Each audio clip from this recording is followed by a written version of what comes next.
Hey everybody, Gordy here from Bonkers Cards. I wanted to just welcome in everyone. I know it's been a minute since my last video.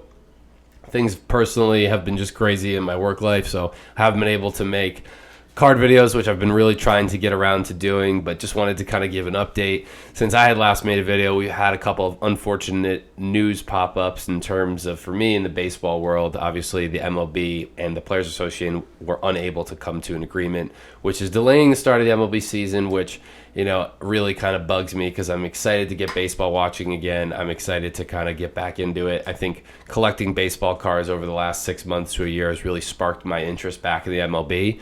But here we are, on March 4th as I record this, and we still don't have an agreement, and the first two series of the MLB have been canceled. So I'm really hoping that changes soon.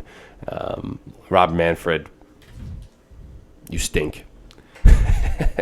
But it's interesting. I just started looking at Card Ladder, and I had thought my understanding would be that baseball, in terms of the overall broad index of baseball cards, would be down given this news. But out of the four major sports, basketball, baseball, football, and hockey, baseball is the only index of sports cards that is up. It's currently up 3% in the current market. I don't know how often Card Ladder refreshes. I'm going to put a picture up here just kind of showing what the index looks like because it's pretty interesting. So the hobby in general is still stable. I'd be curious to know if anyone out there has an opinion on what the lockout has done to the hobby from their perspective. I really primarily collect vintage, so I don't really trade in the modern collectibles market as much, which probably could be a little more volatile in impacting the lockout.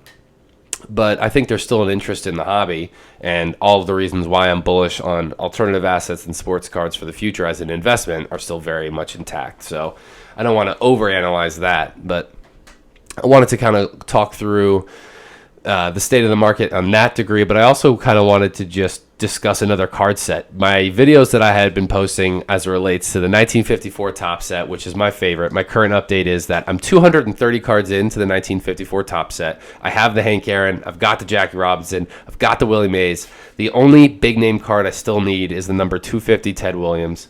I was at a card show in Secaucus last weekend, Secaucus, New Jersey. And there was a guy that had a raw Ted there, and he wouldn't go lower than 300. And to be honest, it was a grade 1. And there are grade 1 Ted Williams that I could get for like $275 on eBay already graded. So it was kind of one of those situations where I was like, all right, I got to walk away. Unfortunately, one of the things about card shows and trade shows is that you're never really going to get a great deal as opposed to other marketplaces like Facebook and eBay. I just really find it hard to really level set with some of the dealers at shows because they have to cover their own expenses, like buying a table at the show and whatever they were into the card for, which is always obviously a gray area when they're telling you in terms of negotiation. But I wasn't able to get anything big there. I only picked up a couple of commons, but I'm about 20 cards short of the 1954 set. I highlighted that review, so if you haven't seen the 1954 Topps videos, I've made plenty of them. They're on my YouTube channel, on my TikTok channel. I also highlighted the 1952 Topps and the 1933 Goudeys, which I love collecting Goudey cards. I'd love to get more of them, but they are an expensive set to collect, man. I mean, PSA 1s are going for 30 to 40 bucks now of just any common old player. Any of the Hall of Famers are going to yield 400 to 1,000 bucks. It's just a very tough set to collect, and given where I'm at in my life currently, it's hard to spend that much money on common cards, so I will get to that probably later on. But today, I wanted to briefly talk about the T206 set. Obviously, it's very famous for having Honus Wagner in it. There's only, I think it's 56 Honus Wagner cards produced. Somebody correct me, I'm sure. It's something in the 50s. Honus Wagner has the narrative as the card in the hobby. Some will say it's the 52 Topps mantle, but in my eyes and a lot of collectors' eyes, it really is the T206 Honus Wagner card. It's just always been revered as the GOAT card, but it comes from this set. So I personally have two of them. This one is Harry Gasper. It's a PSA 1, nothing special, but anytime I had the opportunity to get these cards for anywhere under 50 bucks graded, I like to buy. This one's really cool. So this is the T206 John Titus card. It's actually in pretty good shape. Piedmont back. The reason why I'm kind of giddy about this card for two reasons. First of all, my college roommate, my best friend, from college was named John Titus. Same name as this guy, not related. He was also from Philadelphia. This guy played for the Philadelphia Athletics. I'm looking at this card on a card show table, and I'm like, are you serious? I basically showed my cards to this guy. I was like, I'm going to buy this card. I think I bought it for like 60, 70 bucks. Not bad, but I might have overpaid a little bit. I don't care. I really wanted it. The other aspect to it that I like about it, again, if you want to see an up-close shot of this, this John Titus T206 is the only T206 card of a guy with a mustache. Come on. That's kind of cool. The Mustache Man. You could Google it. T206 Mustache Man. I guarantee this card comes up. He's the only one in the set with a mustache. Pretty wild. As I was kind of getting earlier, the pre-war cards have like really historic names in it. Honus Wagner. You've got Ty Cobb. You have very well-known... pre-war is also... Babe Ruth was playing pre-war before World War II. So you have really well-recognized names, and you have people that, I don't know, they just age throughout time.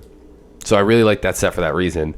It's kind of interesting that the narrative has pushed T206 into this upper echelon of cards. I was actually...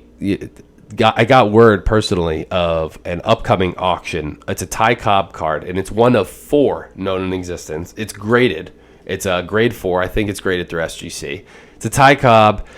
They call it the Baltimore Newsboy. I think I have some pictures of it I'm going to throw up on here. Pretty interesting. This card, only one of 4 in existence. So it's 10 times more rare than the Honus Wagner card. This guy, Ty Cobb, is obviously well known as one of the greatest baseball players of all time. Not the greatest guy ever in terms of like personality. It's pretty widely reported that Ty Cobb had issues in terms of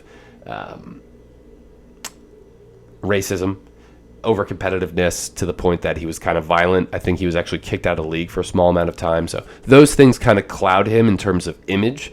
But in terms of ball player, Ty Cobb is right there as one of the greatest ever with Babe Ruth, Lou Gehrig, Honus Wagner, all these players from this era. So this Newsboy card, it's one of 4. Honus Wagner is one of 56, or one of 50.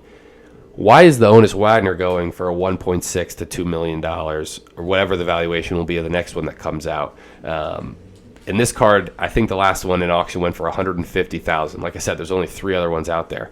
Like, you would have to expect that the valuation of a card of a legendary Hall of Famer, of somebody of a card with that amount of rarity within the pre-war era, and it's also the highest graded card known to existence. And if we're going to play the calculation game, I don't know how many more of these cards are going to come out of the wild in this condition or better. So I know that auction's coming up. I don't know the auction house. It's not Golden, it's somebody else. But I will be interested to watch it and see what it does in terms of valuation and price. My personal prediction is that it'll go north of 500,000-600,000. It wouldn't shock me if it went north of $1 million, but the reason why that it would likely not is because it doesn't have the narrative behind it. Honus Wagner is the card, right? The 52 Topps mantle is the card. It has those types of signals and brand recognition of those cards to collectors. So we'll be interested. I want to watch that auction and see where it goes. I have been trying to watch auctions a little bit more.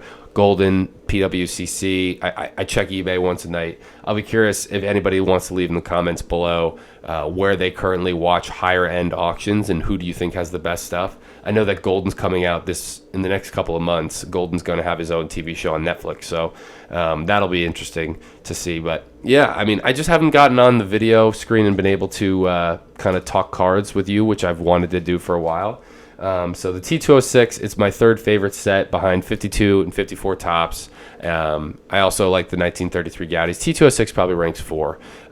There is an interesting dynamic of the T206 cards is that there's multiple variants of the same player, right? You have like the red back Ty Cobb, the green back Ty Cobb. You have a number of different of the Cy Youngs, Christy Mathewsons. So you have the portrait versions. You also have them playing. So it's a very difficult set to collect in its entirety. You never would collect the entire set. I'm sure there's a handful of people that have been able to do it because they have the Wagner.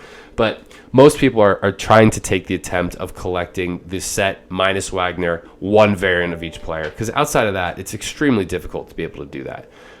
So the T206 set, it's a really interesting set. A huge aspect to any vintage collector's collection.